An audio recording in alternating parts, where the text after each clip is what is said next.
എല്ലാവർക്കും നമസ്കാരം. ഇന്നത്തെ സുഭാഷിതം യഥാ ചതുർഭി കനകം പരീക്ഷതേ നിഹർഷണച്ഛേദന താപതാടനൈ തഥാ ചതുർഭി പുരുഷ പരീക്ഷതേ ത്യാഗേന ശീലേന ഗുണേന കർമ്മണ. 4 ഘട്ടങ്ങളിലായി സ്വർണം പരീക്ഷിക്കപ്പെടുന്നു.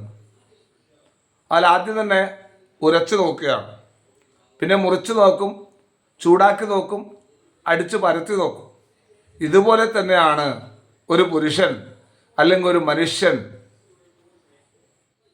ആ മനുഷ്യനെ നമ്മൾ മനസ്സിലാക്കേണ്ടത് ത്യാഗം, ശീലം, ഗുണം, പ്രവൃത്തി. സ്വർണത്തെ ഏറ്റവും വിലപിടിച്ചതും പരിശുദ്ധവുമായ ലോഹമായി പരിഗണിച്ചു വരുന്നു.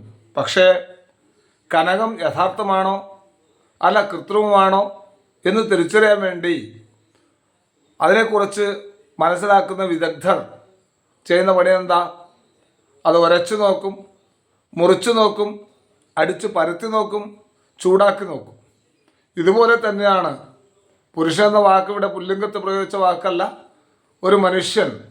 ആ മനുഷ്യന് നമ്മൾ മനസ്സിലാക്കുന്നത് അദ്ദേഹത്തിൻ്റെ ത്യാഗശീലത, ശീലം, ഗുണം, പ്രവൃത്തി ഇതൊക്കെ നോക്കിയിട്ടാണ്. അപ്പോൾ ഒന്നാമത്തെ പരീക്ഷണം തന്നെ ത്യാഗമനസ്ഥിതിയുണ്ടോ എന്നതാണ്.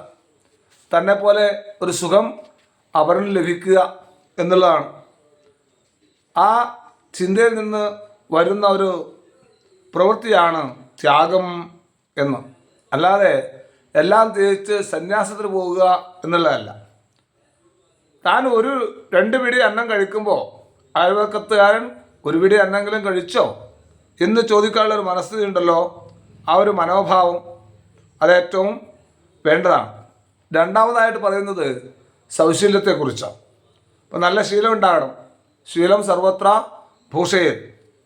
പിന്നെ അടുത്തത് ഗുണയുക്ത ജീവിതമായിരിക്കണം എന്ന് മനസ്സിലാക്കുക. പിന്നെ കർമ്മങ്ങൾ യഥാവിധി ചെയ്യാൻ താല്പര്യമുള്ളതായിരിക്കണം. പിന്നെ പ്രവൃത്തിയിലെ കണിശത അതൊക്കെ വിലയിരുത്തേണ്ടതുണ്ട്. അപ്പോൾ ഈ ഒരു കാലഘട്ടത്തിൽ ഇത്തരത്തിലുള്ള സുഭാഷിതം ശ്രേഷ്ഠമാണ്. യഥാ ചതുർഭി കനകം പരീക്ഷതേ നിഹർഷണച്ഛേദന താപതാടനൈ തഥാ ചതുർഭി പുരുഷ പരീക്ഷതേ ത്യാഗേന ശീലേന ഗുണേന കർമ്മണ.